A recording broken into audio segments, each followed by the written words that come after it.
Welcome to the explainer. Man, if hearing a good laugh instantly boosts your mood, you are in exactly the right place today. We're bringing some seriously high infectious energy because we are looking at something completely universal, yet, incredibly nuanced. We're going to break down the sheer variety of ways humans express amusement using some fantastic animated source material to guide us. That's right, 14. We're diving into 14 distinct ways to express laughter in English. And hey, this isn't just some boring vocabulary lesson where we read off a textbook page. This is a dynamic, hilarious journey through human emotion. The English language is packed with incredibly specific words to describe exactly how someone is laughing. And by the end of this explainer, you're going to know exactly which one fits you perfectly. Okay, let's dive into this. Here's our roadmap, the laughometer. It maps out 4 distinct categories for us: small and quiet, mean and sneaky, big and loud, and finally, happy expressions. Throughout this explainer, we're going to physically and vocally escalate our energy. We're climbing this chart, starting from a tiny, barely there smirk and ramping all the way up to a full-blown, tear-inducing roar. Starting us off, small and quiet laughs. Think soft yellow vibes and gentle sounds. Our first word is chuckle. Just listen to the warm, gentle way this sentence flows. She chuckled softly at the joke. A chuckle is, well, it's polite. It's a soft, pleasant sound, almost bubbling right at the back of your throat. These are the laughs you let out when you're trying not to draw attention to yourself, or when something is just mildly, pleasantly amusing. It's the kind of laugh you give when you're reading a good book to yourself in a quiet room and stumble upon a really clever sentence. Now we move to giggle. The kids giggled at the back of class. You can instantly hear that bright, high-pitched kid sound in your head, right? A giggle is inherently playful. It immediately implies mischief, youth, and a sort of bubbly energy that you simply can't hold back, no matter how strict the teacher at the front of the room might be. Next up is titter. Okay, listen closely. She tittered nervously during the speech. Hear the slight hesitation there? A titter has this very specific, anxious energy. It's short, it's high, and it's usually accompanied by a feeling of awkwardness. It's that sound you make when someone tells a joke that you aren't quite sure is appropriate, but your body reacts with a tiny, nervous sound anyway. Now, what's really interesting is the direct contrast between these next 2 reactions. First, we have snicker, as in he snickered quietly behind his hand. It's quiet, it's suppressed. But then we have snigger. They sniggered at his embarrassing mistake. Notice how the energy shifts? A snigger is just a little bit meaner, a little darker. It's laughing at someone else's expense, and it perfectly bridges us into our next category on the meter. Moving right into mean or sneaky laughs. Dark backgrounds with red tones. The laughometer is definitely heating up now, shifting into darker territory. This is where the laughs get a little mischievous, a bit theatrical, and honestly, a little sinister. Take a smirk. He smirked when he heard the bad news.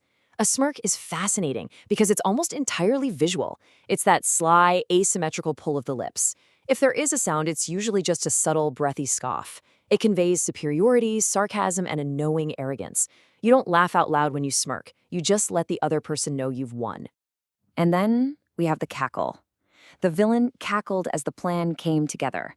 A cackle is sharp, it's wicked, it's that classic witch stirring a cauldron sound. When someone cackles, the energy of the room completely shifts. It's loud, unapologetic, and wonderfully sinister. Let's move to our third category and see how this builds. Big and loud laughs. Bright orange, high energy reactions. We are absolutely cranking up the volume now. We're hitting the bright orange peak of the meter. The perfect example? Roar. The whole crowd roared with laughter. A roar isn't just a sound. It's a physical force. It's massive, stadium-sized energy. When a comedian delivers a perfect punchline to 10,000 people, they don't giggle, they roar. Next is howl. We howled at the comedian all night. This is the sound of the absolute best night out you've had in years. When you howl, your head is thrown back, you're catching your breath, making this continuous, intense, almost animalistic sound. It's the kind of laughter that leaves your stomach muscles aching the next day. And then there's the snort. She snorted so hard she spilled her drink. We've all been there, right? This is highly visual and endlessly comedic. A snort happens when you are trying so hard to hold a laugh in and your body completely betrays you. It's that sudden, hilarious, unexpected sound through the nose that usually makes everyone else in the room start laughing even harder. So the crucial point here is understanding the sudden, uncontrollable nature of our next phrase, burst out. He burst out laughing at the worst moment. This is not a slow build. It is abrupt. It is explosive. It's a laugh that breaks the silence of a quiet room like a balloon popping. You have absolutely zero control when you burst out laughing. Finally, happy expressions, warm golden joy. We're shifting from that intense, loud energy into a warmer, deeply enthusiastic space. These aren't just sounds. These are pure physical expressions of unadulterated joy. Let's start with a grin. He grinned from ear to ear with joy. A grin visually represents a joy that absolutely cannot be contained. It's a massive, teeth-baring smile that takes over your entire face. It's silent, but it speaks volumes about how you're actually feeling inside. Then we have beam. She beamed when she received the award. To beam implies that you are practically radiating light and pride.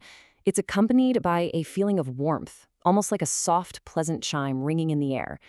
When someone is beaming, their happiness is so profound that it literally lights up the space around them. And this brilliantly illustrates our final term, crack up. We all cracked up at the same time. This is all about the collective experience. Cracking up is that warm, shared chorus of laughter. It's the moment the tension breaks among a group of friends, and everyone is suddenly on the exact same joyful wavelength. It's community, captured in a single phrase. We've scaled the entire laughometer, from the quietest titter to the loudest roar and the warmest beam. So now I've got to leave you with this final crucial question. What type of laugher are you? If you think about your absolute favorite, funniest memories, are you the quiet giggler in the back, or are you the unapologetic roarer? Find your exact spot on this meter, and more importantly, who is the friend that matches these hilarious descriptions? Tag them, figure out your dynamic, and never stop paying attention to the fascinating ways we express our joy. Keep learning, keep laughing, and we'll see you on the next explainer.